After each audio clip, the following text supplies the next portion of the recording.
He always maintained control. She always respected the boundaries.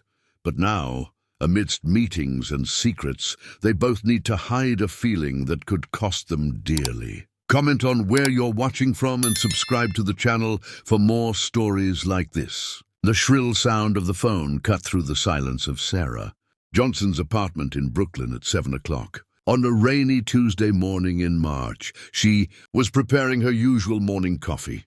2 slices of whole grain bread with strawberry jam and strong black coffee, when she absent-mindedly answered, expecting it to be some persistent telemarketer. "Hello, is this Sarah?" The voice on the other end was formal, professional. "Yes, that's me." Sarah held the phone between her shoulder and ear while continuing to spread jam on the bread. "My name is Mr. Robert Smith. I'm an attorney with Smith & Associates. Did you know Beatrice Johnson?" Sarah stopped spreading the jam, frowning. "Beatrice? My mother's sister? The one who lived in New Jersey? I spoke to her maybe 3 times in my whole life, at family Christmas gatherings." "Exactly. I'm sorry to inform you that Mrs. Beatrice passed away 2 weeks ago from a heart attack, and, well, you were named in her will." The bread slipped from Sarah's hand and fell to the floor. She bent down to pick it up, trying to process the information. "What do you mean named?" "I barely knew Aunt Beatrice. Mrs. Beatrice left you Johnson Business Consulting, a consulting firm she had been running for 15 years. I need you to come to my office to sign the transfer documents."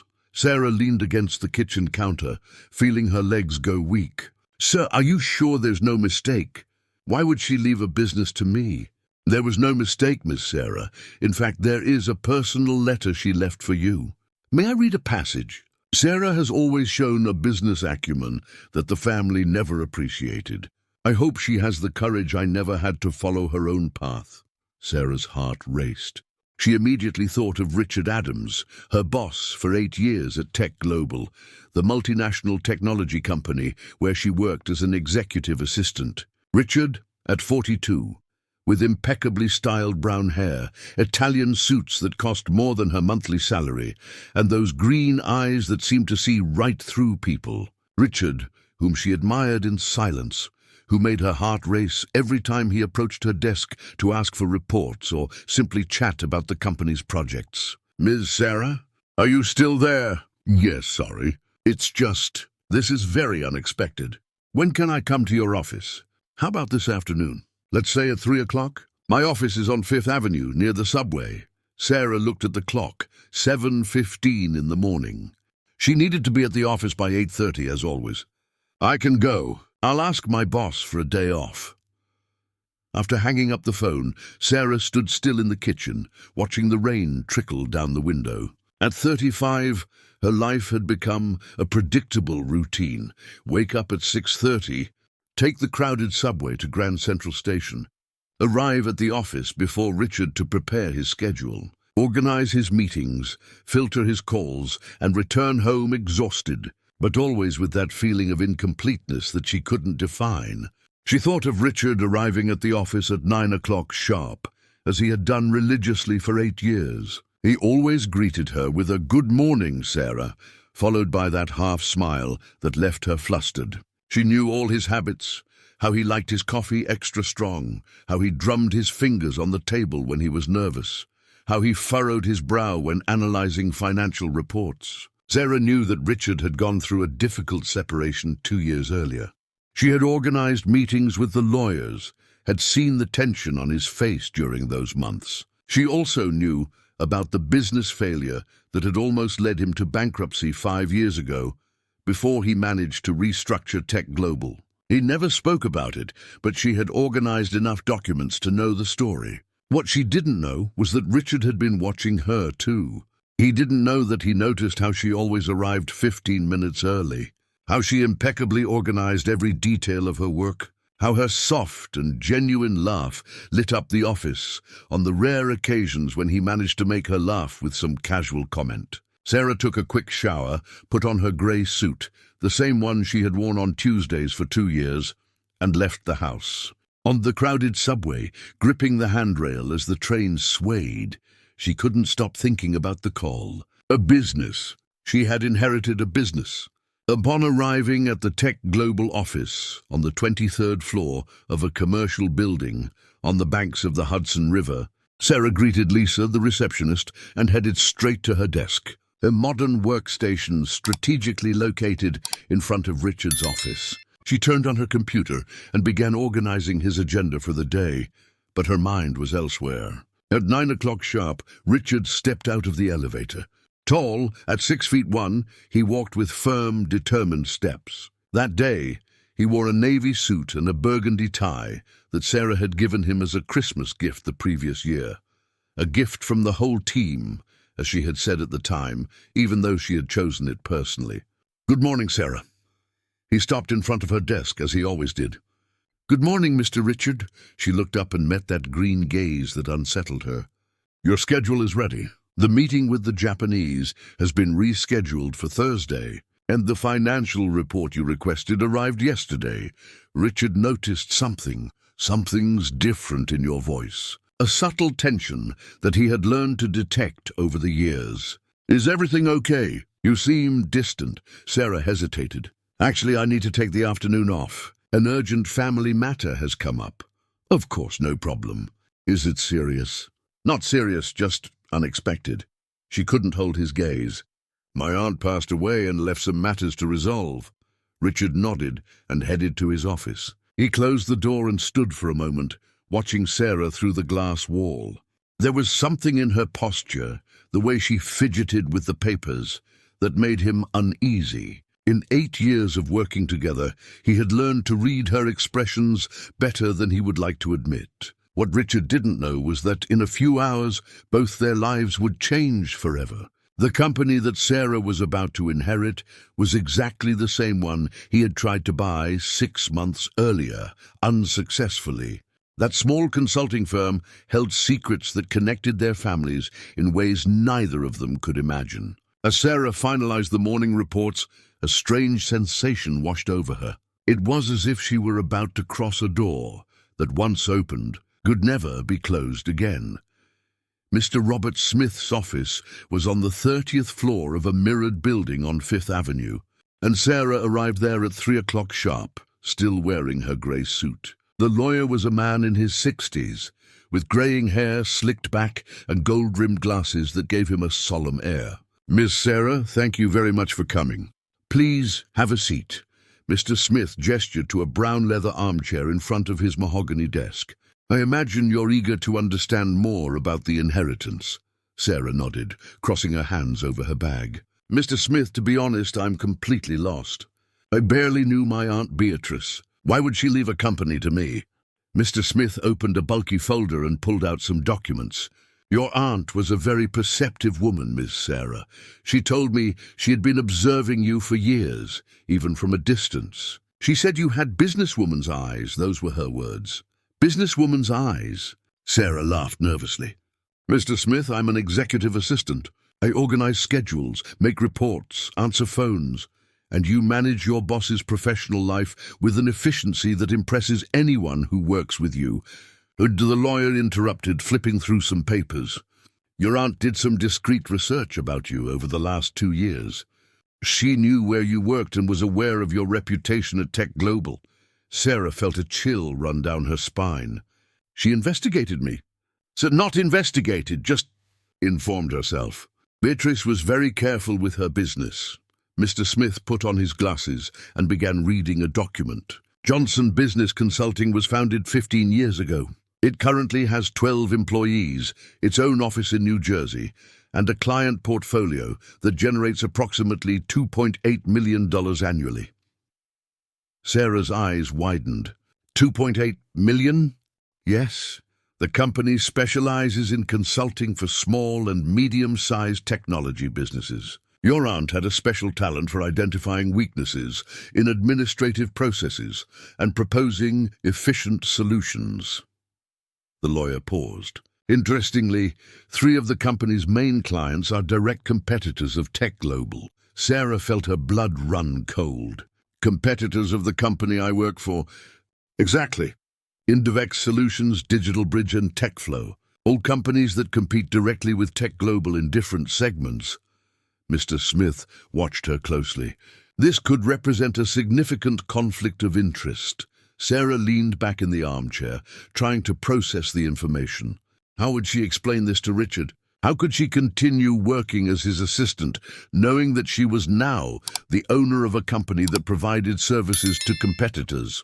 "There's one more thing," the lawyer continued, pulling out a sealed letter from the folder. "Your aunt left this for you.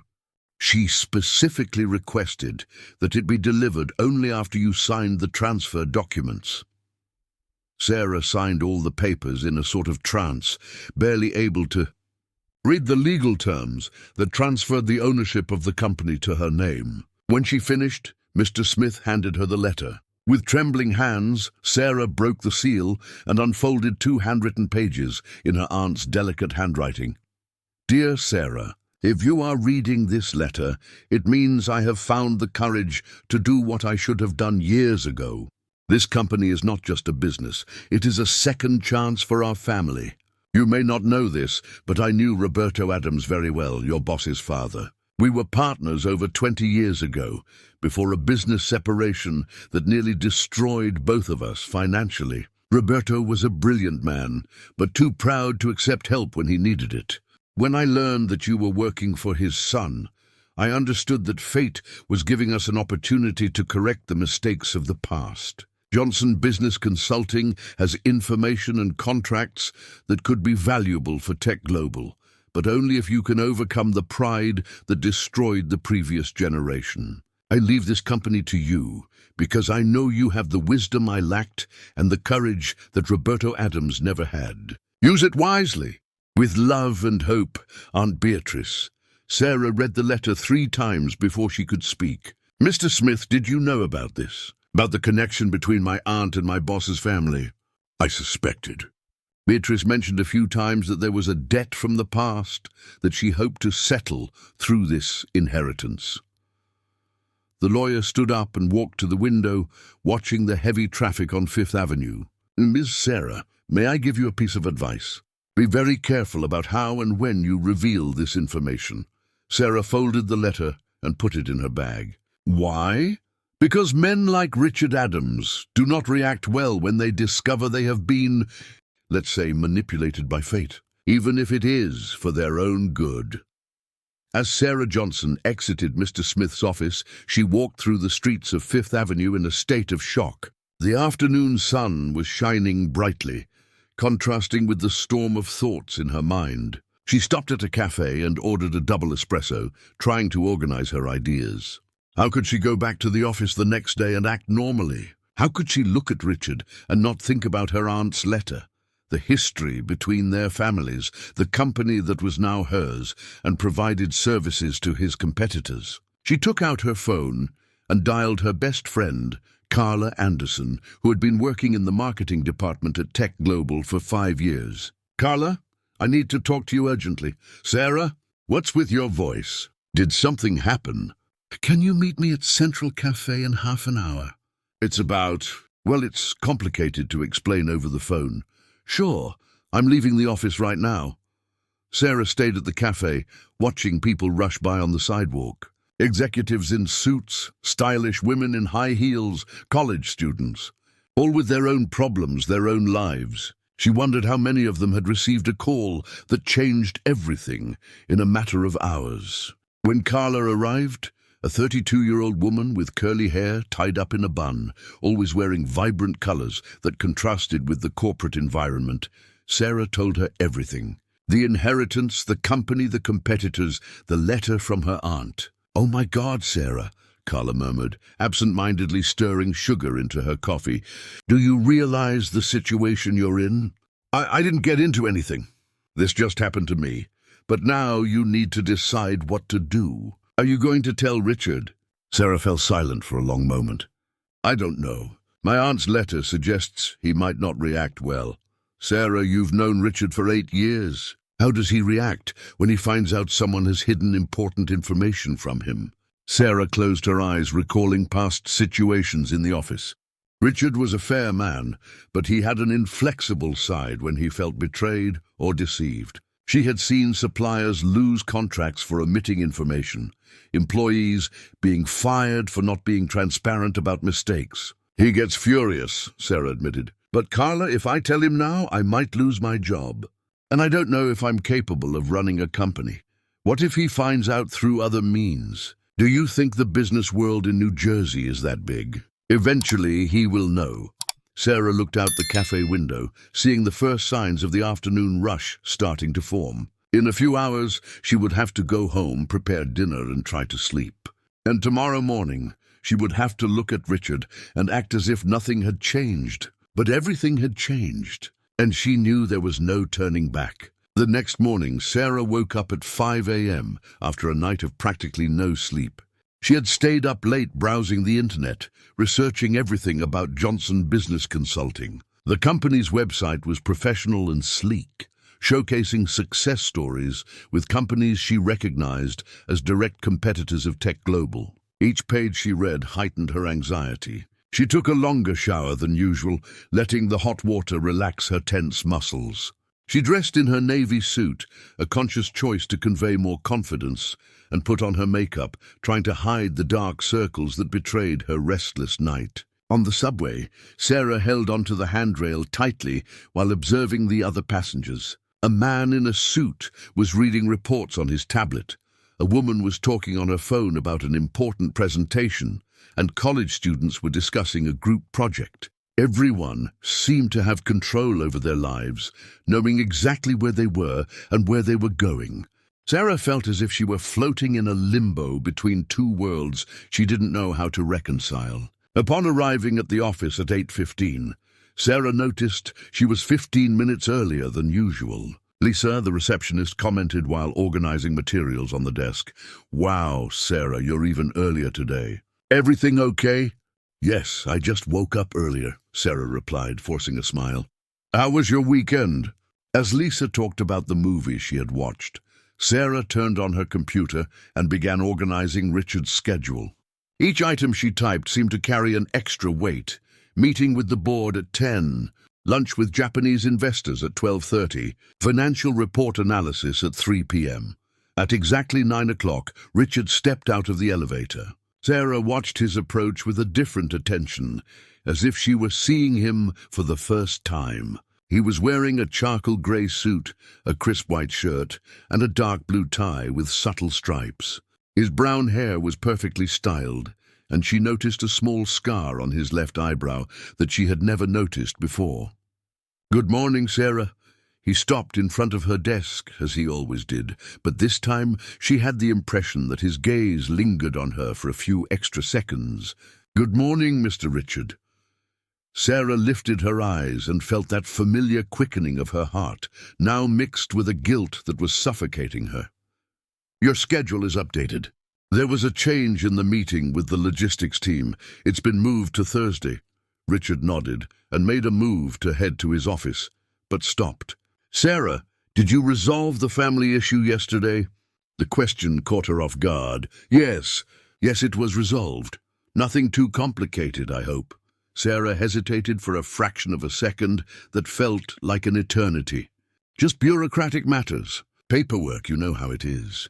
Richard observed her closely. In 8 years of working together, he had learned to interpret every nuance of her expression. There was something different about her posture, a subtle tension in the way she avoided prolonged eye contact.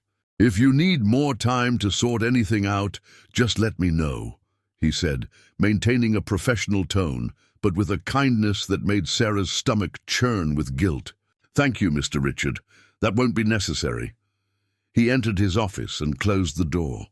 Through the glass wall, Sarah saw him sit at the desk and begin reviewing some documents. She knew that routine.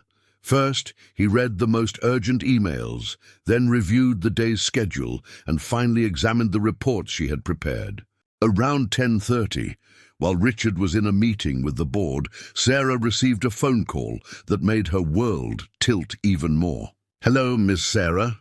This is Sylvia Thompson, the administrative manager of Johnson Consulting. I heard you took over the company after Ms. Beatrice's passing." Sarah lowered her voice. "Yes, that's true. We need to schedule an urgent meeting. We have 3 important contract proposals awaiting approval, and one of them is particularly delicate." "Delicate how?" I prefer to explain in person. Can you come to our headquarters in New Jersey tomorrow? Or if you prefer, I can come to New York." Sarah looked around the office. Some colleagues were chatting near the water cooler, while others were typing intently on their screens. Everything seemed normal, routine, but she felt as if she were living a double life. "You can come to New York. How about today at 5 in the afternoon? We can meet at a cafe in Brooklyn." "Perfect. I'll send you my phone number via message to arrange the exact location." After hanging up, Sarah stared at her computer screen without really seeing anything. How had her life become so complicated in less than 24 hours? Around noon, when Richard left for lunch with Japanese investors, Sarah took the opportunity to call Carla. "Carla, I need to tell you something. The manager of the company I inherited wants to meet with me today." "Wow. Sarah, this is getting serious quickly. She said she has contract proposals, and one of them is delicate. I'm scared to find out what that means." "Do you want me to go with you?" Sarah thought for a moment. "No, I think it's better if I go alone first. But can you be on standby in case I need to vent later?" "Of course." "And Sarah, have you thought about finding someone to guide you? Someone who understands business?" "Who, for example?" "Well, Richard is an expert in that. Maybe if you told him—" "Carla," Sarah whispered urgently, "don't even think about it. I still don't know how I'm going to handle this situation."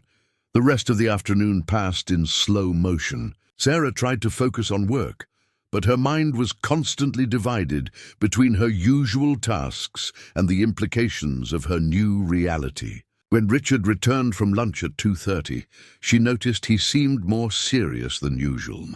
"Sarah, I need you to prepare a report on our main competitors, specifically regarding consulting services they might be offering." Sarah's heart nearly stopped. "A report on competitors?"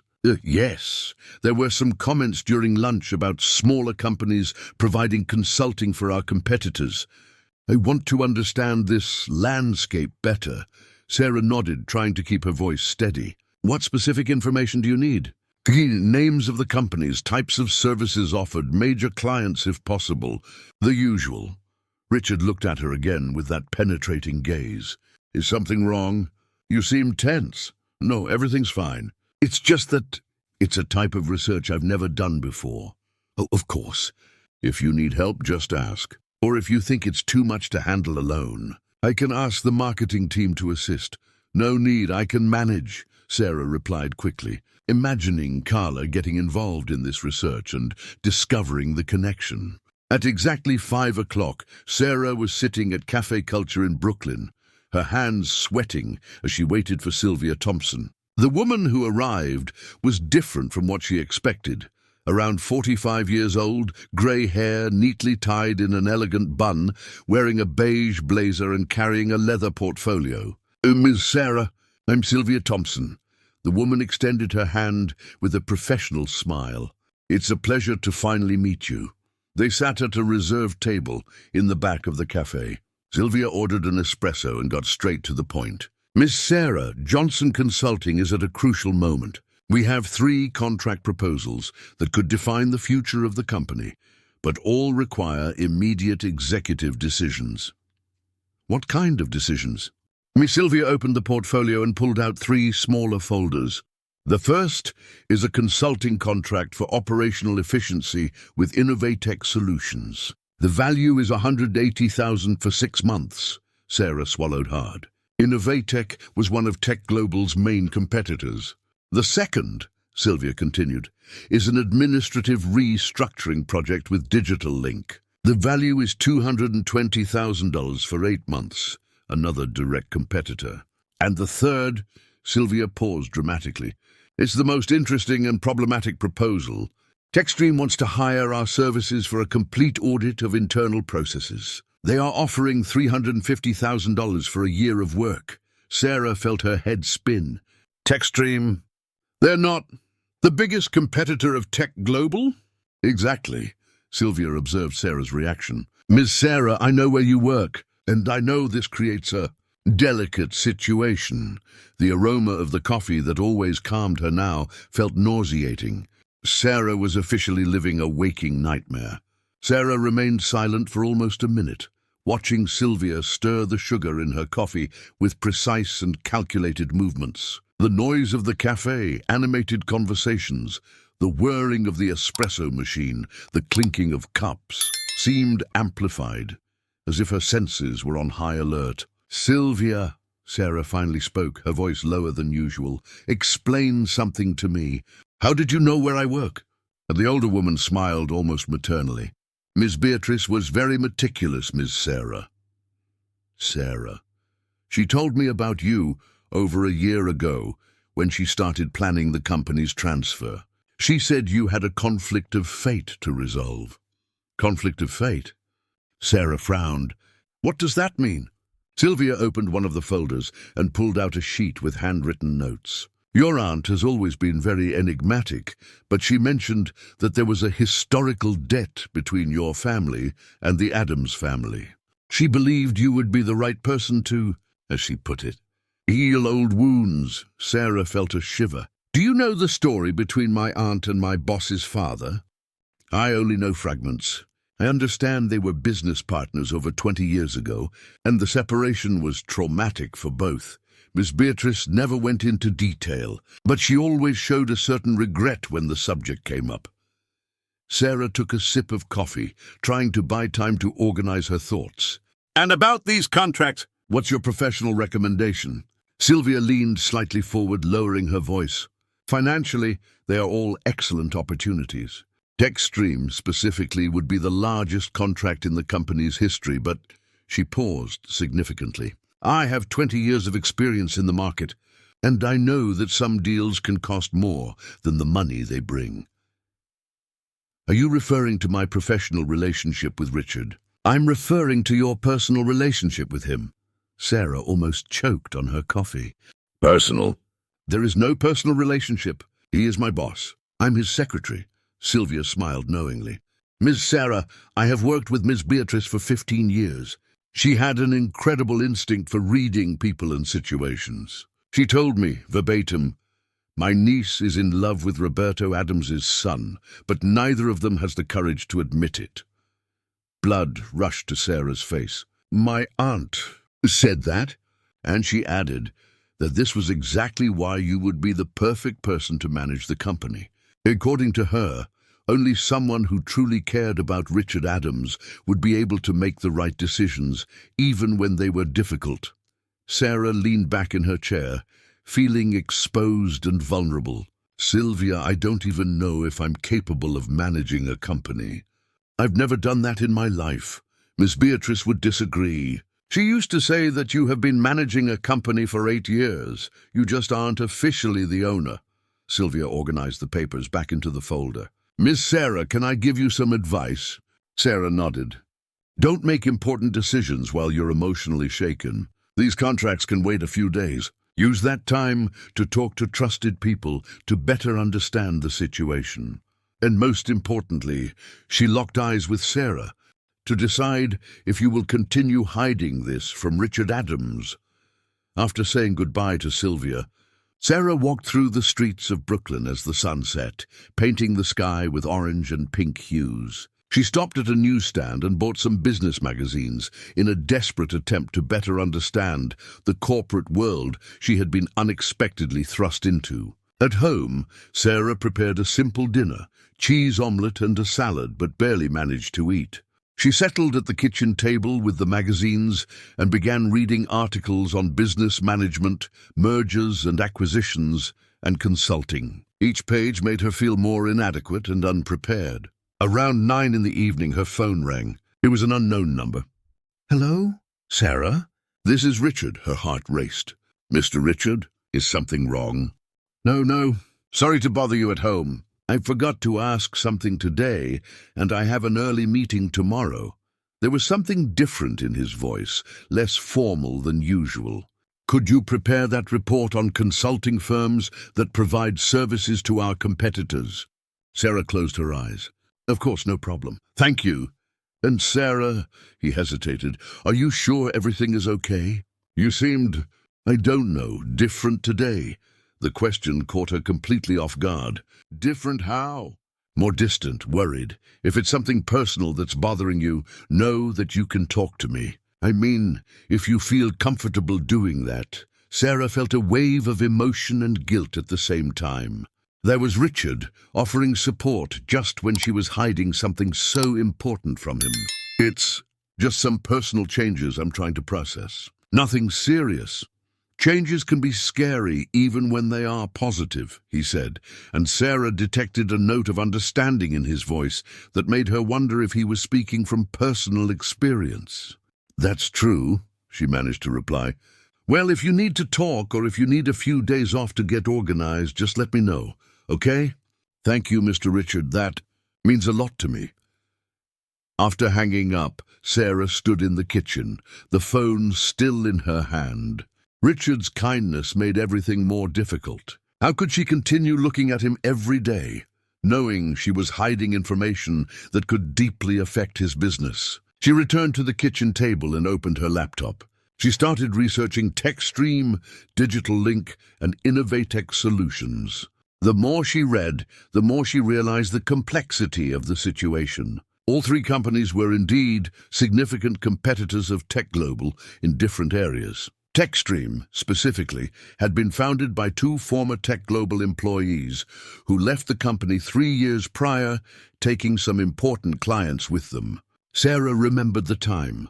Richard had been visibly shaken by their departure and the loss of contracts. Around midnight, Sarah was in her bedroom, lying in bed but completely awake, staring at the ceiling. She picked up her phone and typed a message to Carla. I need to talk to you tomorrow. The situation is more complicated than I imagined. The response came almost immediately. What time do you want me to come to your house? And Sarah, maybe it's time for you to seriously consider telling everything for Richard. Sarah stared at the message for a long time before responding, I'm afraid of his reaction. What if he fires me? What if he never trusts me again? What if he finds out through other means and gets even angrier that you hid it? Sarah hung up the phone without responding. She knew Carla was right, but she couldn't imagine what it would be like to face Richard and reveal that she was now the owner of a company providing services to his biggest competitors. She thought about her aunt's letter, the words about correcting past mistakes and overcoming the pride that destroyed the previous generation. Maybe Beatrice was right about Sarah having the wisdom she never had. But at that moment, Sarah felt completely lost. Sleep finally came around 3 in the morning, but it was restless, filled with dreams where she was in business meetings not knowing what to say, where Richard looked at her with disappointment, where she signed contracts without understanding their implications. When the alarm rang at 6 in the morning, Sarah woke up feeling like she was about to face the hardest day of her professional life. Sarah arrived at the office on Thursday, 15 minutes late, something unheard of in her 8 years at TechGlobal. She had spent the night awake, researching business consulting and trying to understand the contracts that Sylvia had mentioned. Her dark circles were more pronounced, and even makeup couldn't completely hide the appearance of exhaustion. "Good morning, Sarah," greeted Lisa from reception. "Are you okay? You look a bit down." "Just a rough night," Sarah replied, forcing a smile as she quickly headed to her desk. She turned on her computer and immediately began working on the report that Richard had requested about consulting firms. Each line she typed made her feel more guilty. She was literally investigating competitors for the man she admired, while owning a company that provided services exactly to those competitors. At 9:05, Richard stepped out of the elevator. Sarah immediately noticed that he also looked tired, with a more serious expression than usual. He was wearing a black suit, white shirt, and a dark grey tie, a combination she always thought made him particularly elegant. But today, it seemed to reflect a somber mood. "Good morning, Sarah." He stopped in front of her desk, but this time his gaze was more penetrating. "Good morning, Mr. Richard. I'm sorry for the delay. Don't worry about it," he interrupted, placing a folder on her desk. "I need to talk to you about something urgent. Can you come to my office in 5 minutes?" Richard's tone was different, more formal, almost cold. Sarah felt her stomach churn. "Of course, Mr. Richard." She spent the next 5 minutes trying to calm herself. But her heart was pounding so hard, she was sure everyone in the office could hear it. When she entered Richard's office, he was standing, looking out the window with his hands behind his back. "Please close the door," he said without turning around. Sarah obeyed and stood near the door, her hands sweating.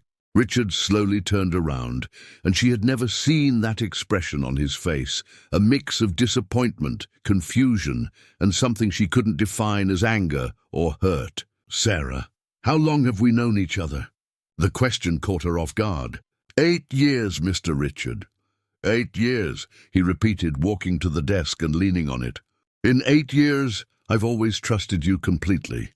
I've always thought we had a working relationship based on transparency and honesty." Sarah felt her throat dry up. "Sir, Let me finish." Richard raised his hand. "Last night, after I called you, I started thinking about your strange behavior in recent days.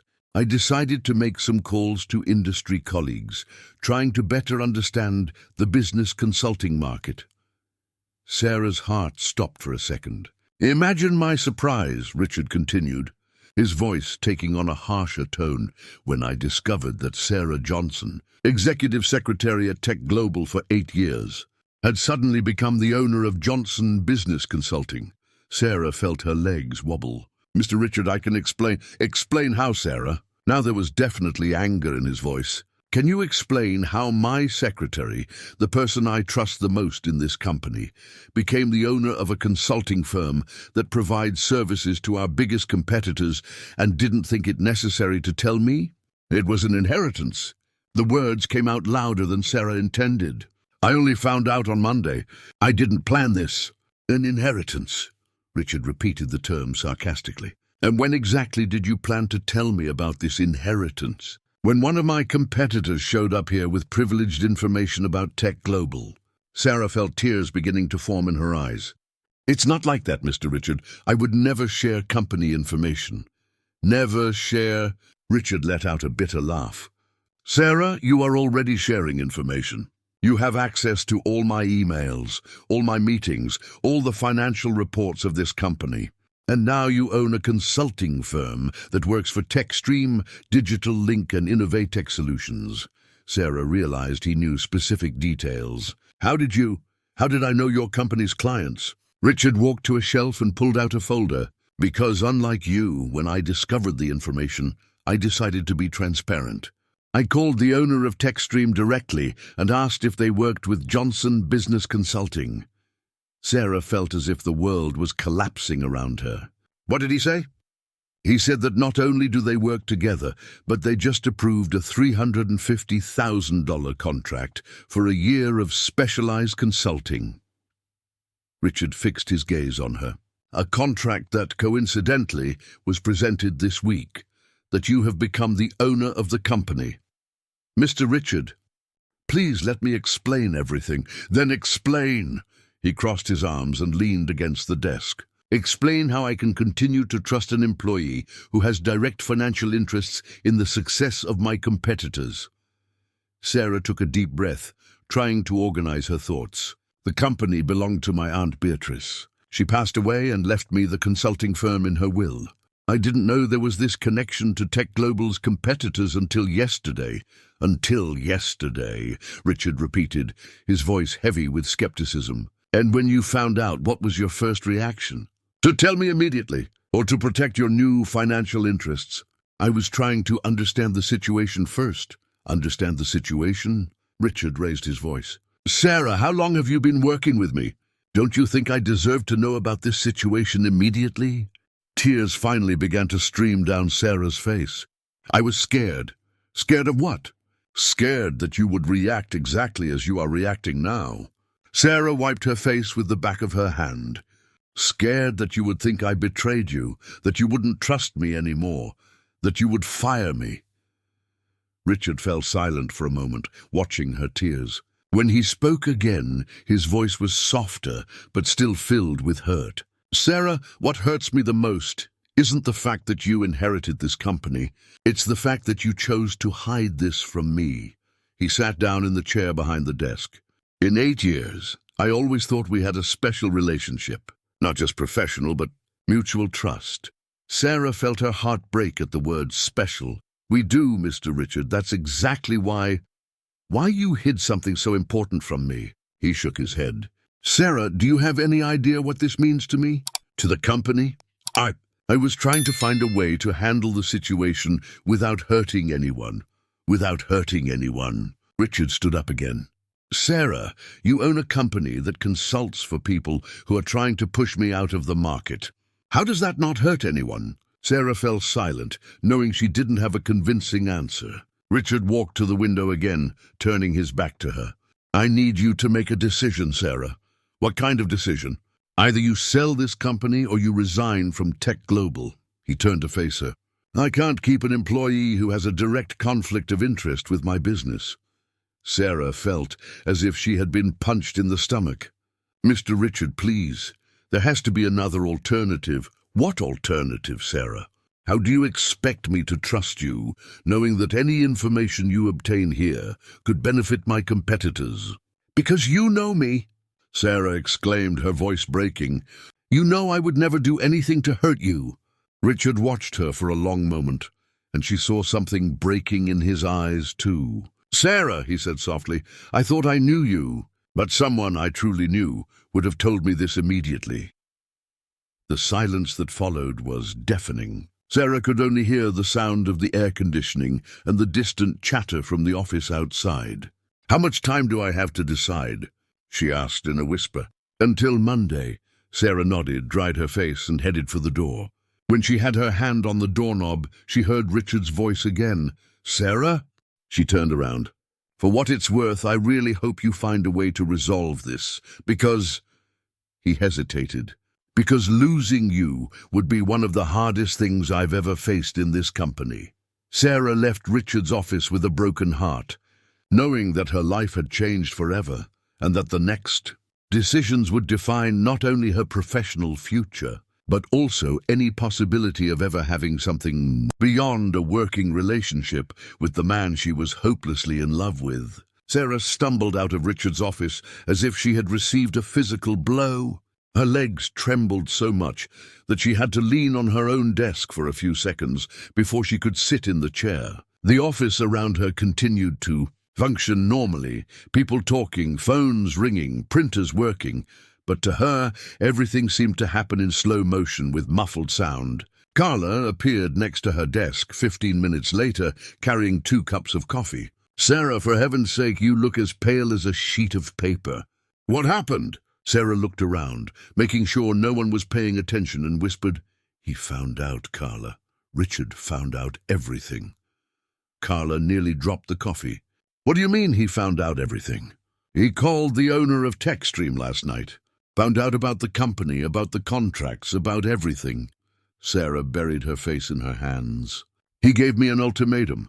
Either I sell the company or I resign from here. My God. Carla sat on the edge of the desk. And what are you going to do?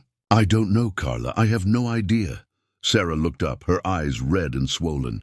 He said he can't trust me anymore. You should have seen the way he looked at me, as if I were a stranger. Carla was silent for a moment, watching her friend. Sarah, can I ask you a difficult question? Sarah nodded. What's more important to you, keeping your job here with Richard, or really trying to build something of your own with this company you inherited? The question caught Sarah off guard. I never thought of it that way. Maybe it's time to think. Carla lowered her voice even more. Sarah, you're 35 years old. How many years have you been here, organizing Richard's life, being an exemplary secretary, but essentially living someone else's life? Sarah was about to respond, but Carla continued, and now you have...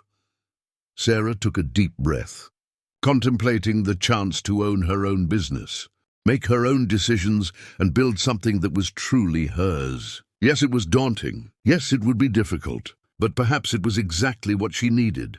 Before Sarah could respond, her phone rang. It was Sylvia Thompson. Miss Sarah, we need to talk urgently. There was a very interesting call this morning. What kind of call? I prefer to explain in person. Can you meet me for lunch? It's important.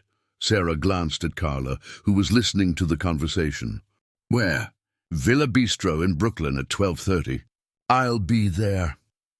After hanging up, Sarah looked at Carla. I don't know if I can handle any more surprises. Everything will be fine. Sarah, one way or another it will all work out. The rest of the morning passed in a blur. Sarah tried to focus on her work, but her mind was completely scattered. Every time Richard left his office, she felt her stomach churn. He greeted her formally, but avoided direct eye contact, treating her with a professional coldness that was worse than any shout. At 12:15, Sarah took a taxi to Brooklyn. The traffic was heavy, and she used the ride to try to calm herself and organize her thoughts. The taxi driver, a gentleman in his 60s, tried to make small talk, but she responded with only monosyllables, lost in her own worries. The Villa Bistro was a cozy restaurant, with light wooden tables and decor that blended rustic elements with modern touches. Sylvia was already seated at a table in the back, wearing a navy blazer and reviewing some documents. Miss Sarah, thank you for coming. Sylvia stood to greet her. You look worn out. Did something happen? Sarah sat heavily in the chair. My boss found out about the company. It wasn't a pleasant conversation. Sylvia nodded with a sympathetic expression. I can imagine it wasn't. Men like Richard Adams don't like surprises, especially when they feel excluded from important information. Do you know Richard? I've never spoken to him personally, but I know his reputation in the market. Sylvia paused. And this morning, I received a very interesting call that could completely change our situation. What kind of call? Sylvia smiled for the first time since Sarah had met her. Daniel Carter, Richard Adams's former partner. Sarah felt a chill run down her spine.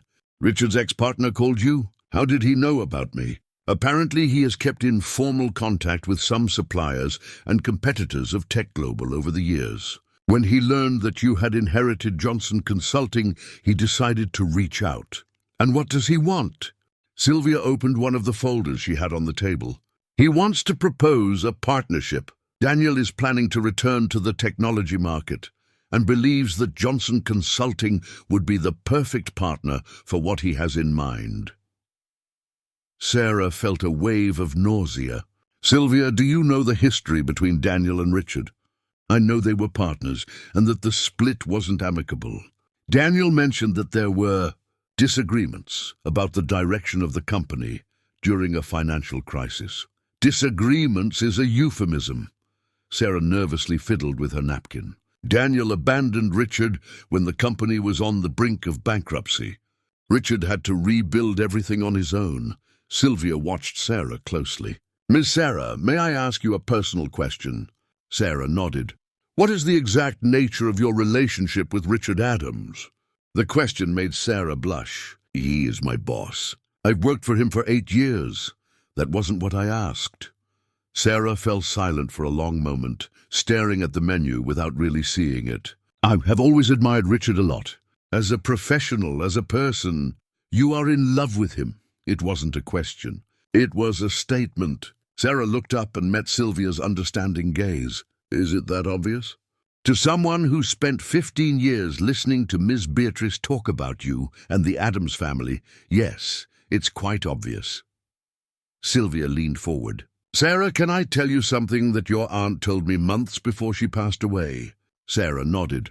She said, Sylvia, my niece is going to face the hardest decision of her life. She will have to choose between the love that keeps her safe and small or the love that forces her to grow and become who she really can be. What does that mean? It means that perhaps your aunt knew this moment would come, and maybe she left the company to you, not to make your life easier, but to force you to make choices you would never have the courage to make on your own. Sarah felt tears starting to form again. Sylvia, I don't know if I'm capable of running a company. I don't know anything about business. You know more than you think. Sylvia pulled out another document from the folder.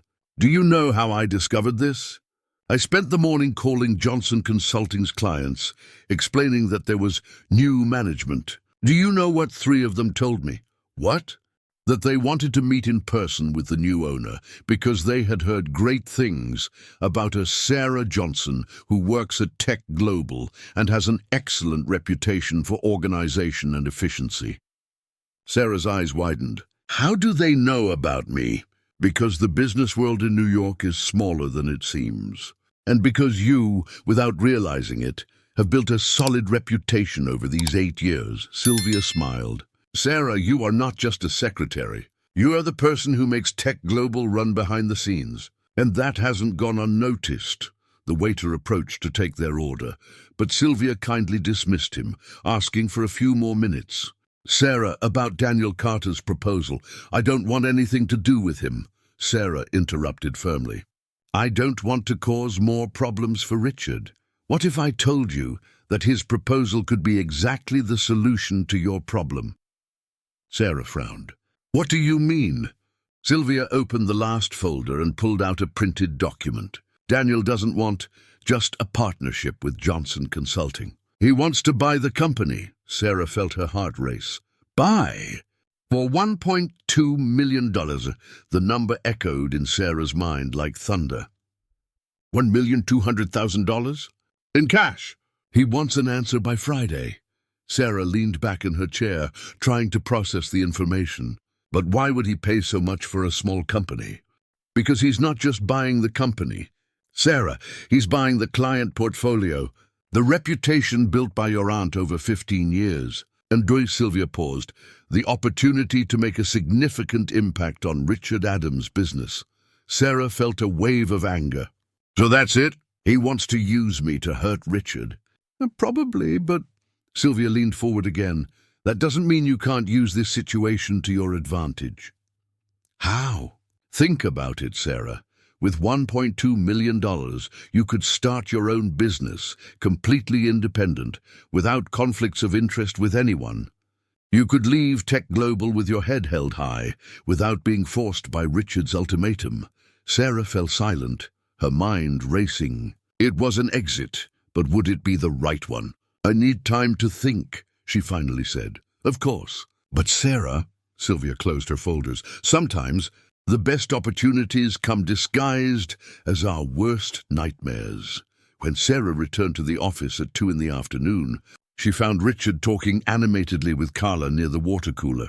They stopped their conversation when they saw her, and Sarah noticed an exchange of glances between the two that made her uneasy. The rest of the afternoon passed in an almost palpable tension.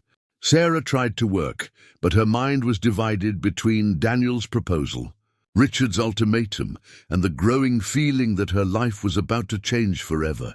She just didn't know in which direction yet.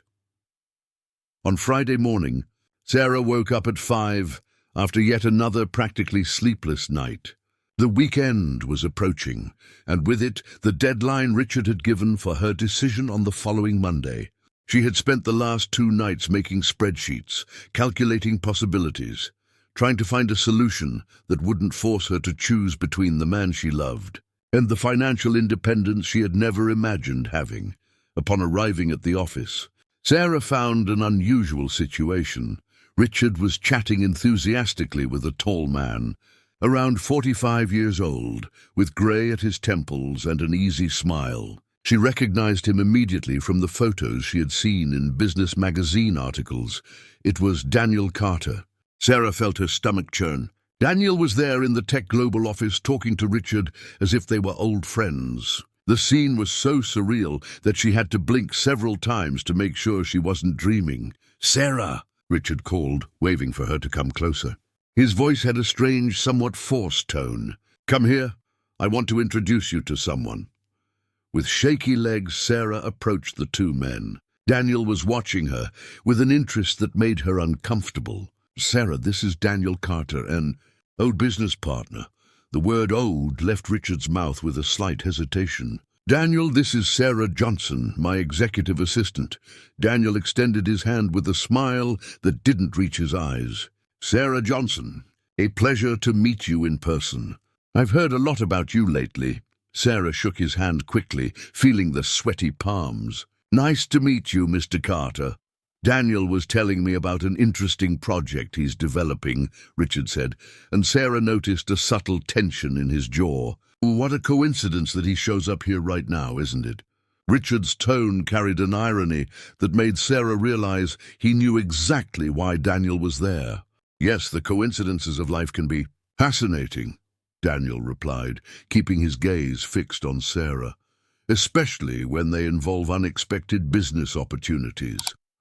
Sarah felt like she was about to faint. They were talking about her as if she weren't present, using a code that everyone understood, but no one said openly. "Well, I need to get back to work," Sarah managed to say, trying to step away. "Actually, Sarah," Daniel interjected, "I would really like to talk to you about a job proposal. Would it be possible for us to have lunch together today?" The silence that followed was deafening. Sarah looked at Richard, who was watching the scene with an unreadable expression. "What kind of proposal?" Richard asked, his voice low but with clear authority. Daniel smiled again. "Well, as you might imagine, Richard, it's no longer a secret that Miss Sarah has recently become a businesswoman. I'm interested in discussing partnership possibilities." "Partnership," Richard repeated the word, as if it had a bitter taste. "What kind of partnership?" "The kind that could be very profitable for all parties involved." Sarah felt like she was watching a verbal duel whose rules she didn't know. The two men stared at each other with a tension that made the air around them feel electrified. "Sarah," Richard turned to her, "the decision is yours, of course. You are free to do whatever business you want." The way he said free made Sarah feel like there was an abyss opening between them. I need to think," Sarah managed to whisper. "Of course." Daniel took a card from his pocket and handed it to her. "My personal phone number. When you decide, just call. The proposal will be valid until Sunday night." After Daniel left, Richard remained standing in the same spot for a few seconds before heading to his office. Sarah was left alone in the middle of the office, holding Daniel's card and feeling all her colleagues' eyes on her. 15 minutes later, her internal phone rang. "Sarah, can you come to my office, please?" When Sarah entered, Richard was sitting behind the desk, his hands clasped in front of his body. He gestured for her to sit. Then he began, his voice controlled but with an underlying tension. "It seems my deadline until Monday has become irrelevant, Mr. Richard." "No." He raised his hand. "Let me speak first." Richard stood up and walked to the window. "Daniel Carter is many things, Sarah. Intelligent, persuasive, successful. But one thing he has never been, someone you can trust." Sarah remained silent, observing the tension in his shoulders. 5 years ago, when my company was on the brink of bankruptcy, I begged Daniel not to abandon me. I said that together we could overcome the crisis. Richard turned to face her. "Do you know what he replied?" Sarah shook her head. "He said he couldn't risk his future because of my mistakes, and he left me alone to face bankruptcy." The pain in Richard's voice broke Sarah's heart. "So, when he shows up here today, offering partnerships to you, I know exactly what he's doing." Richard approached the chair where Sarah was sitting. "He's trying to use you to get to me." "How do you know about his offer?" "Because I've known Daniel for 15 years, and because—" Richard hesitated, "because I made some calls last night. I found out he's been probing several of our suppliers and competitors, trying to devise a strategy to re-enter the market." Sarah felt a wave of anger. "So all this talk about conflicts of interest, about not being able to trust me, was because you knew Daniel was involved?" "No!" Richard leaned down to meet her gaze. "Sarah, the conflict of interest is real. But when I found out about Daniel," he ran his hand through his hair, "everything got more complicated." "Complicated how?" Richard was silent for a long moment, as if battling an internal struggle. "Because I realized I can't bear the thought of you working with him," he finally said, his voice almost a whisper. Sarah felt her heart race. "Why?" "Because—" Richard stepped back again, walking back to the window. "Because Daniel has a special talent for destroying the things that are important to me." The confession hung in the air between them. Sarah slowly stood up. "Richard," she said, using his name without the formal title for the first time in 8 years. "What am I to you?" He turned, and she saw something breaking in his eyes. "Do you want the honest answer?" Sarah nodded, even though she was afraid of what she might hear. "You are the first person I see when I arrive at the office, and the last when I leave. You know my schedule better than I do, know how I like my coffee, and can tell when I'm stressed before I even realize it." Richard stepped closer to her again. "You are the person I trust the most in the world, and that terrifies me." "Why does it terrify you?" "Because—" Richard reached out his hand, almost touching her face, but stopped. "Because you are my employee, Sarah, and I have no right to feel what I feel for you." The silence that followed was charged with an electricity that they both felt, but neither knew how to handle. "And what do you feel?" Sarah asked in a whisper. Richard closed his eyes. "I feel that I can't imagine my life without you. I feel that you are the best part of my days. And I feel like an idiot for taking 8 years to have the courage to admit that." Sarah felt tears beginning to form. "Richard, but that doesn't change our situation, Sarah." He opened his eyes, and she saw in them a mix of love and despair. "Because even if I have the courage to admit what I feel, we are still who we are. I am still your boss. You still own a company that represents a conflict of interest, and Daniel is still trying to use our situation against us." Sarah moved closer to him, closing the distance between them. "What if I sell the company? To Daniel? Sarah, that would be exactly what he wants. What if I find another buyer?" Richard watched her closely. "You would sell the company?" "If it meant that we could—" She hesitated. "That we could see what happens between us without all these complications. Yes." Richard reached out his hand, and this time gently touched her face. "Sarah, you can't make important decisions based on feelings that may not even have a future." "Why wouldn't they have a future?" "Because I am 17 years older than you. Because I am your boss. Because I have an ex-wife who still hates me, and a company that consumes all my energy." Richard withdrew his hand. "Because you deserve so much more than a workaholic man who can barely maintain a relationship." Sarah felt anger beginning to bubble inside her. "And who decided what I deserve, you?"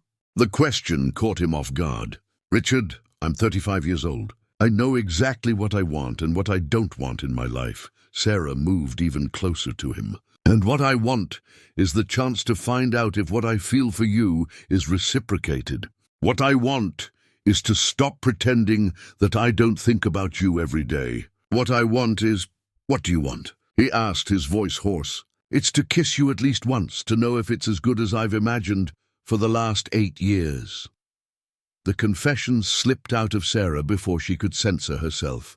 Richard looked at her for a moment that felt eternal, and then, slowly, he moved closer until they were just inches apart. "Sarah," he whispered, "if I kiss you now, there's no turning back."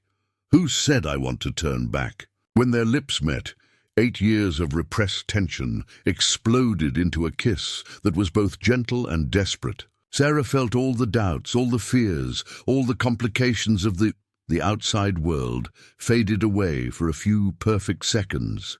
When they separated, both were breathless. "Sarah," Richard whispered, resting his forehead against hers, "what are we going to do now?" Before she could respond, his phone rang. It was Lisa from reception. "Mr. Richard, I apologize for interrupting, but there's a journalist from Business Review downstairs. She says she wants to conduct an urgent interview about a new dynamic in the consulting market. She specifically mentioned Tech Global and Johnson Business Consulting." Richard and Sarah exchanged horrified glances. Someone had leaked the story to the press. "Tell her I'll be down in 5 minutes, Richard said on the phone, but his eyes remained fixed on Sarah, who had turned completely pale. When he hung up, the silence in the room was deafening. Sarah stepped away from him, walking to the window and watching the street below, trying to process what was happening. "How? Did the press find out?" she asked without turning around. Richard adjusted his tie and ran his hands through his hair, trying to regain his composure. "There's only one person who would have an interest in leaking this story. Daniel. Daniel." Richard confirmed, his voice heavy with restrained anger. He's always been an expert in dirty tricks when he doesn't get what he wants through conventional means. Sarah finally turned to face him. Richard, what are we going to do if this story hits the specialized media? Our professional reputation will be questioned. Tech Global could lose clients, and you. He paused. You will be seen as someone who took advantage of insider information. Sarah felt nausea rising in her throat. Even if it's not true? Sarah, the truth is irrelevant when it comes to public perception in the corporate world. Richard walked over to her and held her hands. But we won't let Daniel control this narrative. What do you have in mind? We'll go down together. We'll talk to this journalist and tell our version of the story before Daniel has a chance to twist the facts. Sarah felt panic. Richard, I don't know how to talk to journalists. I've never. You'll be fine. You just need to be honest about the facts. He squeezed her hands. And Sarah, about what happened here a moment ago. We'll talk about that after we resolve this crisis, she interrupted, though her heart was racing not only from the fear of media exposure, but also from the memory of the kiss. They descended together in the elevator, a tense silence between them. When the doors opened on the ground floor, Sarah saw a woman in her 40s, blonde hair pulled back in a bun, impeccably tailored grey suit, and a confident posture that immediately intimidated her. Mr. Richard Adams, the journalist approached with a professional smile. I'm Jennifer Smith from Business Review. Thank you very much for meeting with me. Jennifer, this is an unexpected pleasure, Richard replied, extending his hand. This is Sarah Johnson, my executive assistant. Jennifer looked at Sarah with obvious interest. Miss Johnson, what a coincidence to find you here. In fact, I would very much like to speak with you as well. Sarah tried to keep her voice steady. About what, specifically? About your recent acquisition of Johnson Business Consulting and how this might affect the competitive dynamics in the technology sector. Richard intervened before Sarah could respond. Jennifer, how about we talk in a more private location? There's a cafe next door that offers more privacy. 10 minutes later, the three were seated at a table in the back of the cafe. Jennifer had turned on a digital recorder and positioned a notebook in front of her. Mr. Richard, how do you see your executive assistant becoming the owner of a company that provides services to your direct competitors? The question was as direct as a dagger. Richard maintained his calm, but Sarah saw his fists clench subtly. Jennifer, first, I need to clarify that Ms. Sarah inherited this company from an aunt who recently passed away. It was not a strategic or planned decision. But surely you agree that it creates a significant conflict of interest. Any situation like this requires careful analysis, Richard replied diplomatically. That's exactly why we are evaluating all options to resolve the issue ethically and transparently. Jennifer turned to Sarah. Ms. Johnson, what is your position on keeping the company knowing that this could compromise your position at Tech Global? Sarah took a deep breath. Jennifer, when I inherited the company, my first concern was exactly that. I have no interest in creating conflicts or harming Tech Global in any way. And what is your solution? I am considering selling the company to eliminate any possibility of a conflict of interest. Jennifer quickly noted something. To whom? Are there interested buyers? Sarah hesitated, and Richard noticed her tension.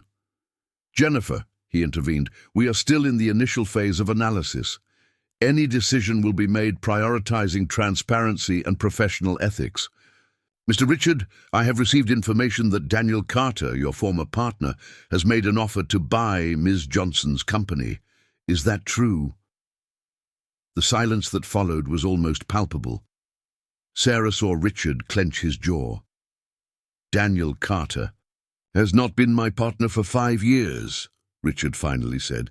Any business he wants to pursue is his right. But don't you find it convenient that your former partner is interested in buying a company that belongs to your closest employee? Sarah felt she needed to speak. Jennifer, can I clarify something? I did not know Mr. Daniel Carter before this week. Any interest he has in the company was not provoked or encouraged by me. But will you accept his offer? I haven't decided yet. Jennifer looked back and forth between them. Can I ask a more direct question? Is there anything beyond a professional relationship between you two? The question struck like lightning. Sarah felt her face flush, and Richard became visibly tense. Jennifer, Richard said in a controlled but firm voice, my relationship with Sarah is strictly professional. Any insinuation to the contrary is inappropriate and unfounded. Sarah felt a pang of pain hearing his categorical denial, even knowing it was the appropriate response for the situation. I understand. Jennifer took more notes. Last question. How do you plan to resolve this situation without negatively impacting Tech Global's reputation? Richard and Sarah exchanged quick glances. Jennifer, Tech Global's reputation has been built over years based on competence, integrity, and transparency. A specific situation like this won't change that, Richard replied. As for Sarah, she has always demonstrated exemplary professionalism. Any decision she makes will be respected and supported. After the journalist left, Richard and Sarah remained seated in the cafe for a few minutes in silence. Well, Sarah finally said, that was terrible. It could have been worse. Richard, Sarah hesitated. When you said our relationship is strictly professional. Sarah, you know I had to say that. Richard leaned forward. But that doesn't change anything we discussed earlier. Before Sarah could respond, Richard's phone rang. It was Carla. Richard, you need to get back to the office immediately. 3 journalists from different outlets have arrived, and Lisa can't hold them off. Furthermore, Carla hesitated. Daniel Carter is back. He's talking to the journalists. Richard and Sarah exchanged horrified looks. We're on our way back now, Richard said, hanging up the phone. When they arrived at the Tech Global building, Sarah couldn't believe her eyes. There were at least 10 people in the lobby, journalists, photographers, TV cameras. Daniel was at the center of it all, animatedly talking to a reporter. It's a fascinating situation from a business perspective, Daniel was saying. A secretary who suddenly becomes a businesswoman with privileged access to the information of one of the largest tech companies in the country. Richard approached the group. Daniel, good to see you again so soon. Daniel turned with a smile. Richard, I was just explaining to our friends in the press the complexity of the situation. I'm sure you were. Richard looked at the journalists. Folks, if you want information about Tech Global, I'm available for scheduled interviews through our press office. Mr. Richard, one of the reporters approached, is it true that Ms. Sarah has access to your emails and confidential meetings? Ms. Sarah is an exemplary professional with 8 years of impeccable history at the company. But that doesn't answer the question about conflicts of interest, insisted the reporter. Daniel interjected, I can clarify that point. The proposal I made to Ms. Sarah includes the transfer of all current contracts from Johnson Business Consulting, including those with companies that directly compete with Tech Global. Sarah felt as if she had been punched in the stomach. Daniel was deliberately creating a narrative that made her seem unethical. Mr. Daniel, Sarah spoke for the first time, her voice louder than she intended. I can clarify that I have not accepted any proposal, and any decision I make will be based on ethical, not financial criteria. Of course, Daniel smiled condescendingly. But you agree that it's a delicate situation? Before Sarah could respond, a familiar voice echoed through the lobby. Excuse me, may I give my opinion on this delicate situation? Everyone turned around. It was Sylvia Thompson, who had just entered the building carrying a bulky folder and with a determined expression that Sarah had never seen before. "Who are you?" asked one of the journalists. "I'm Sylvia Thompson, administrative manager of Johnson Business Consulting for 15 years, and I have some information that you will find very interesting about the true motivations of Mr. Daniel Carter." Daniel visibly paled. "Sylvia, I think." "I think nothing, Daniel." Sylvia opened the folder and pulled out some documents. "Press folks, would you like to know about the 3 proposals that Mr. Carter made to different consulting firms in the last 2 weeks, all with the specific goal of undermining Tech Global's competitive position?" The silence that followed was total. Daniel was clearly panicking. Richard looked surprised but intrigued, and Sarah felt that finally someone was fighting by her side. "I have emails, written proposals, and recordings of calls," Sylvia continued calmly. "Does anyone want to hear the real story behind this whole coincidence?" The expression on Daniel's face confirmed to Sarah that her life had just taken another completely unexpected turn. The lobby of the building transformed into a journalistic battleground. Sylvia Thompson, with the calmness of someone who had carefully planned that moment, placed the documents on a nearby coffee table and began to organize them methodically as reporters crowded around her. "Journalists," Sylvia began with a clear and firm voice, "you are covering a story about conflicts of interest. But the real story here is about corporate manipulation and attempted sabotage." Daniel tried to intervene. "Sylvia, be careful what you say. Defamation is a crime." "Defamation!" Sylvia laughed dryly. "Daniel, do you really want to talk about crimes here, in front of the press?" Sarah watched the scene with a mix of fascination and terror. Richard was by her side, and she could feel the tension radiating from him. Sylvia picked up the first document. "This is an email sent by Mr. Daniel Carter to Innovatex Solutions on March 20th, 3 days before Beatrice Johnson's death. I quote, 'Dear all, I have information that a unique opportunity will soon arise for us to gain privileged access to Tech Global's strategies through a consulting firm. Stay tuned for my contact.'" A murmur ran through the group of journalists. Daniel was visibly nervous, but trying to maintain his composure.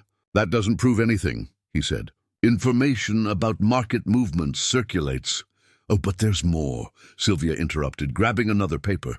"This is a recording of the call you made to me yesterday, Daniel. With your permission, of course. Since you yourself said, 'Feel free to record if you want, I have nothing to hide.'"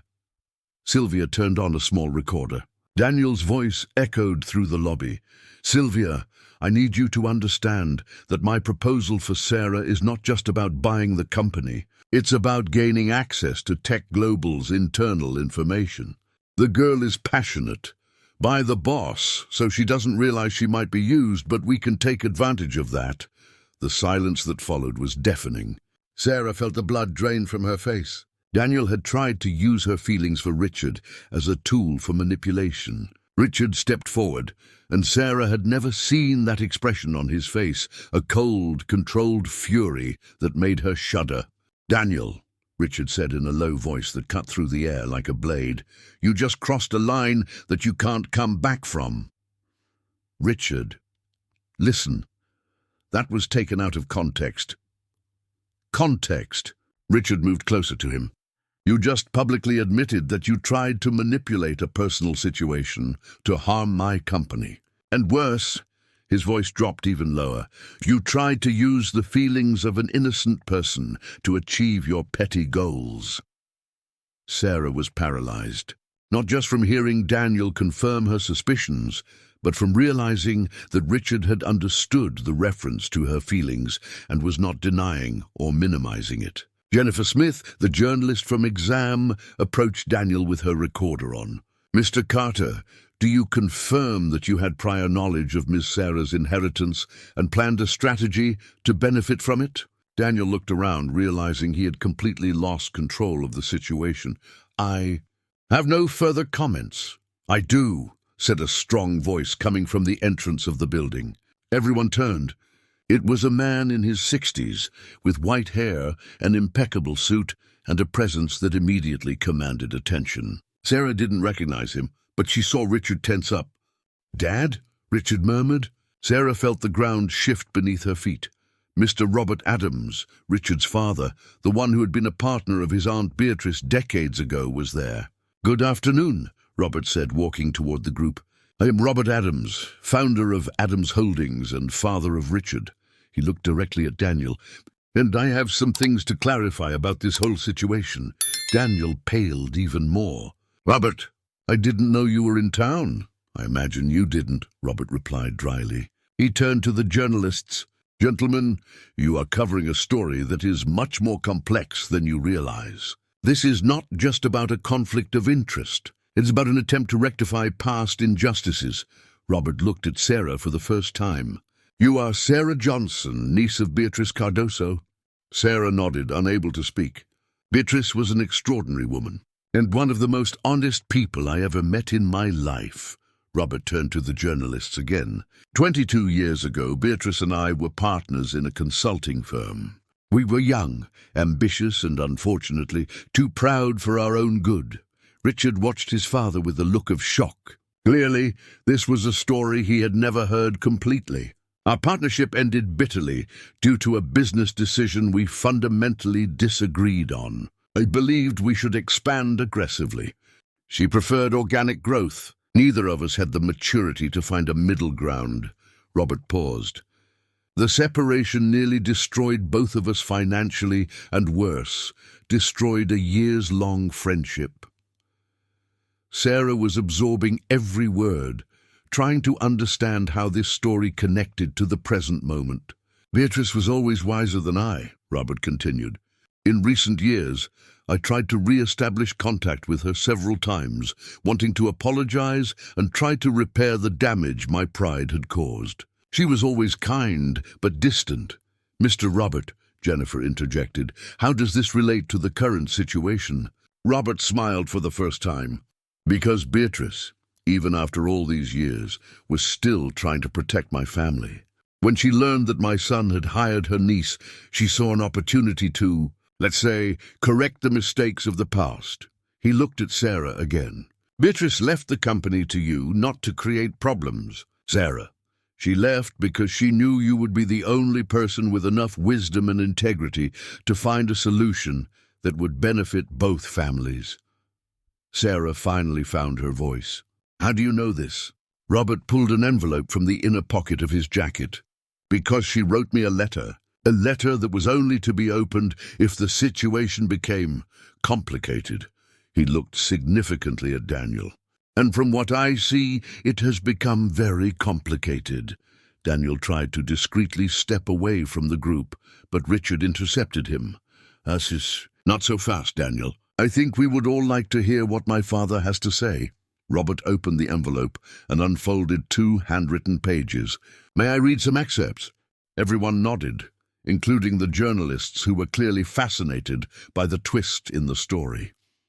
"Robert, if you are reading this letter, it means our last chance to correct the mistakes of the past has become necessary. Sarah is an exceptional young woman, and your son Richard is the honorable man you raised. I trust that together they will find a solution that none of us had the wisdom to find."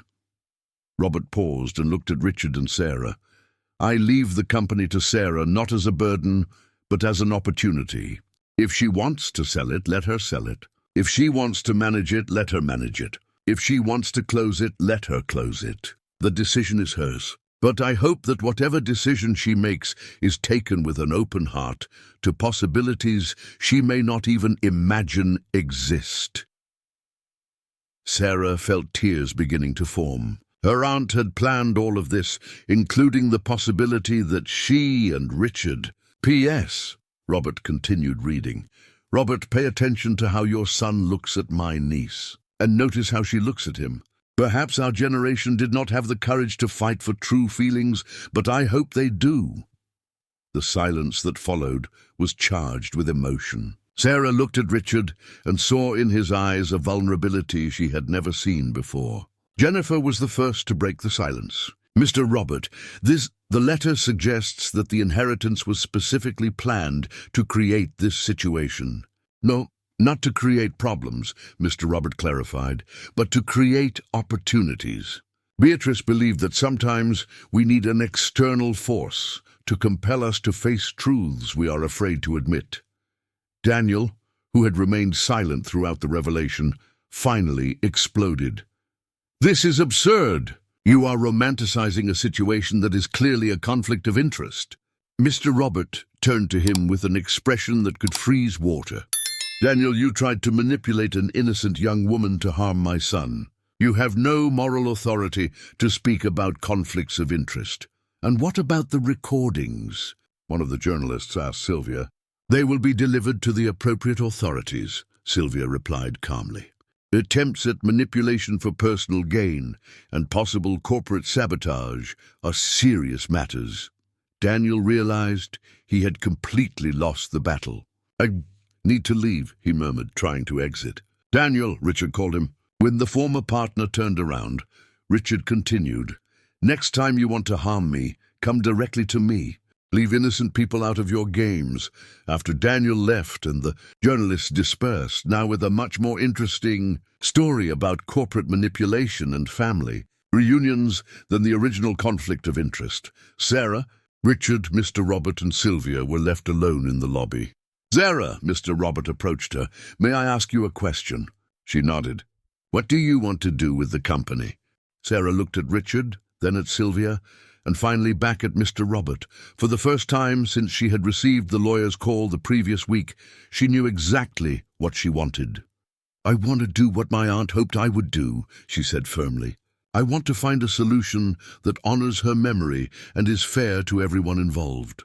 "And what would that solution be?" Richard asked gently.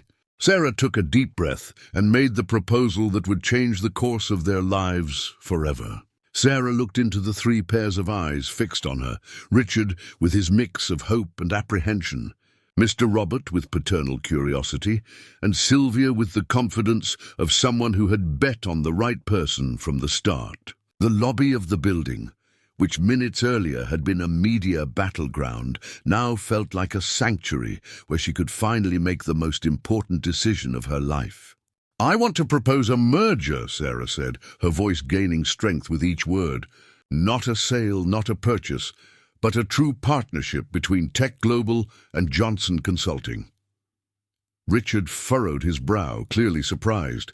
"A merger? Sarah, how would that resolve the conflict of interest?"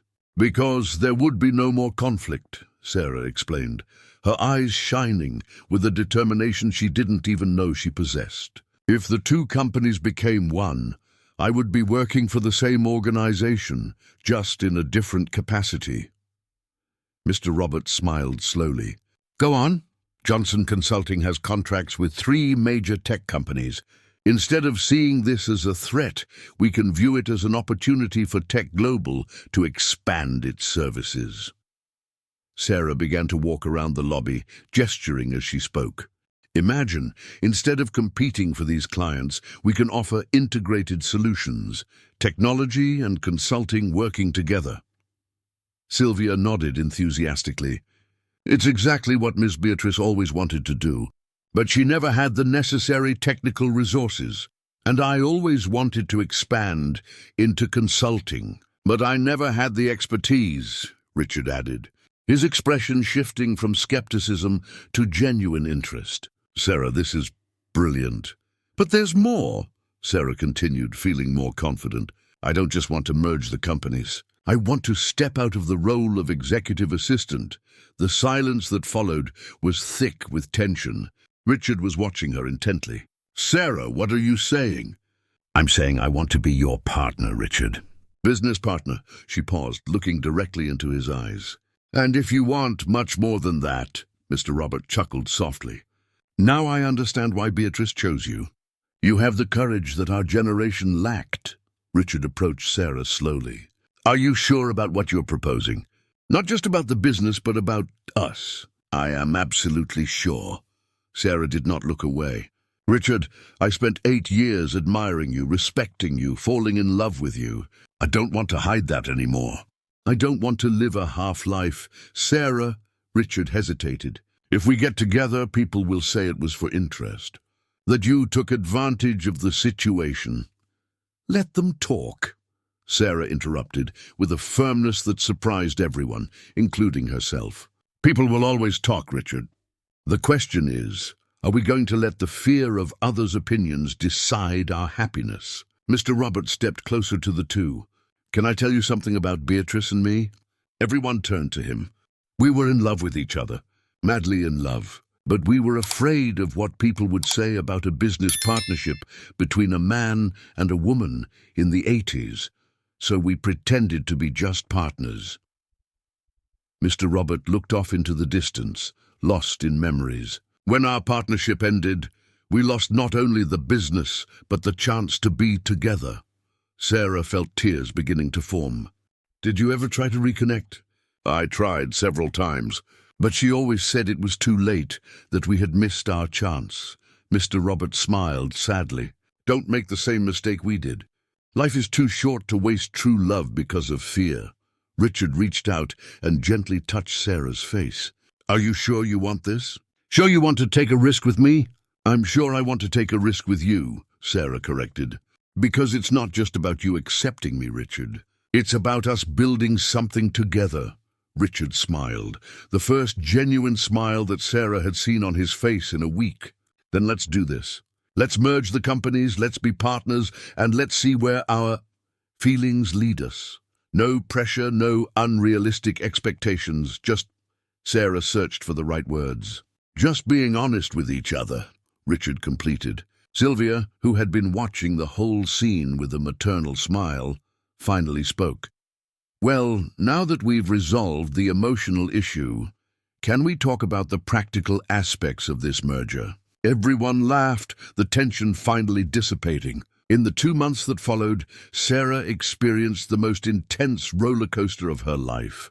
The merger between Tech Global and Johnson Consulting, which was renamed Tech Global Consulting, required endless meetings with lawyers, accountants, and business consultants. Sarah discovered that she had a natural aptitude for negotiations and business strategy that she herself was unaware of. The transition from executive assistant to partner was not easy. Some employees at Tech Global initially resisted the change, but Sarah's competence and the positive results from the new integrated contracts soon silenced the skeptics. Her relationship with Richard evolved organically and naturally. They established clear rules.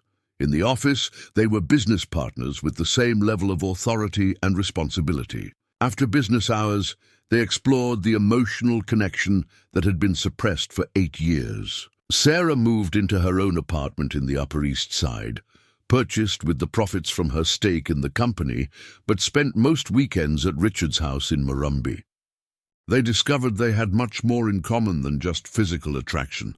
They shared visions about business, had similar tastes in movies and books, and both found they could completely relax just in each other's company.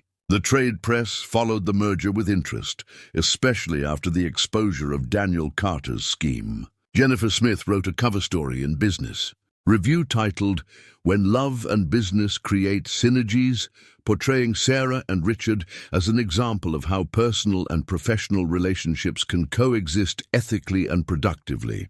Daniel Carter faced an investigation for attempted corporate manipulation and had his reputation in the market severely damaged. Ironically, his attempt to destroy Richard and Sarah only strengthened both of their positions in the market.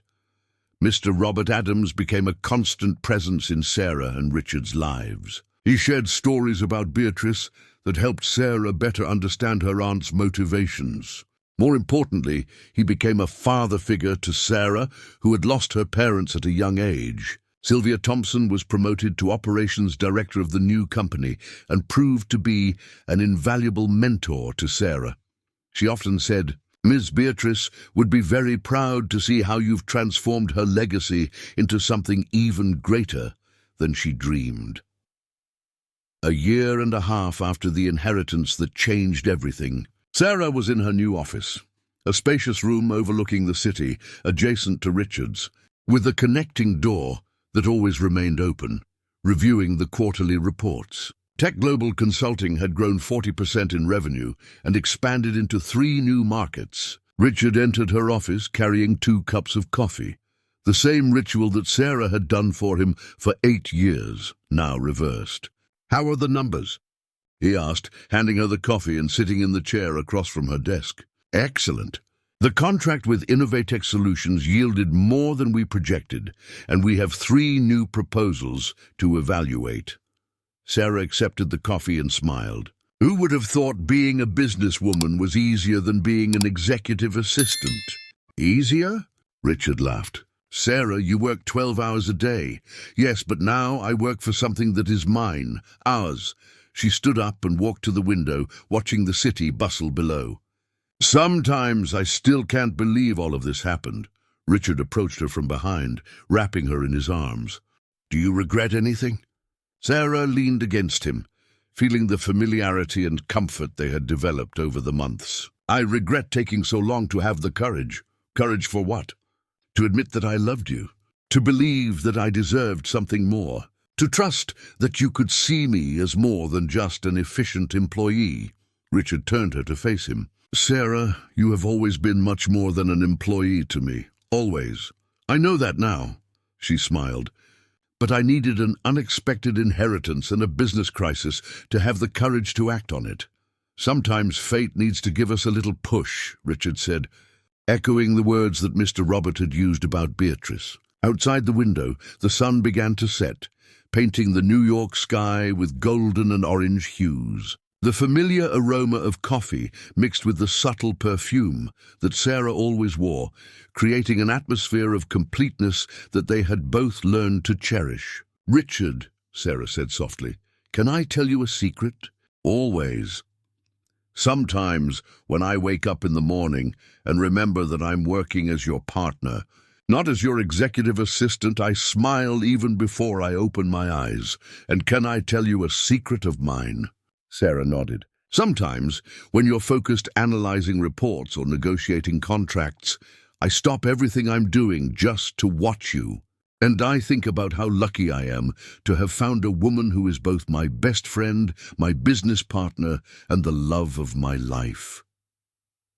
Sarah felt tears of happiness beginning to form. Who would have thought that a Tuesday morning connection would change everything? "Your aunt knew," Richard replied.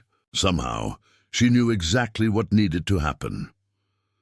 They remained embraced by the window, watching the city stretch out before them. Down below, millions of people lived their own stories, faced their own challenges, made their own decisions about love, work, dreams, and courage. Sarah thought about all the paths her life could have taken. She could have sold the company to Daniel. She could have chosen security. Sarah Johnson could have continued to hide her feelings for Richard Adams forever from her position as an executive assistant. But she had chosen the more difficult and rewarding path, the path of courage. "Richard," she said, turning to face him one last time before they returned to work, "thank you." "For what?" "For seeing in me what I couldn't see in myself. For believing that I could be more than I thought I was capable of being. For loving me long enough for me to learn to love myself too." Richard gently kissed her forehead. "Sarah, you have always been extraordinary. I was just lucky to be around when you finally decided to believe that." As they returned to their respective desks to finish the workday, Sarah took one last look out the window. Somewhere in the city, others were facing unexpected calls, surprising inheritances, and difficult decisions about love and career. She hoped they would have the same courage that her Aunt Beatrice had shown by leaving her not just a company, but a chance to rewrite the story of 2 families and 2 hearts that had finally found the strength to choose love over fear. The rules of the corporate world that once governed her life had proven to be less important than the rules of the heart that she had chosen to follow. And by creating a new chapter where love and business were no longer opposing forces but complementary, Sarah had discovered that sometimes the greatest inheritance we can receive is not money or property, but the courage to become who we truly are. The phone rang at her desk, a call from a new potential client. Sarah answered with the confidence of a successful businesswoman, but also with the lightness of a woman who had learned that true love and professional success do not have to be mutually exclusive choices. On the other side of the connecting door, she could hear Richard talking on the phone with a client, his voice carrying the same blend of professionalism and personal happiness that she felt. This was exactly how it should be.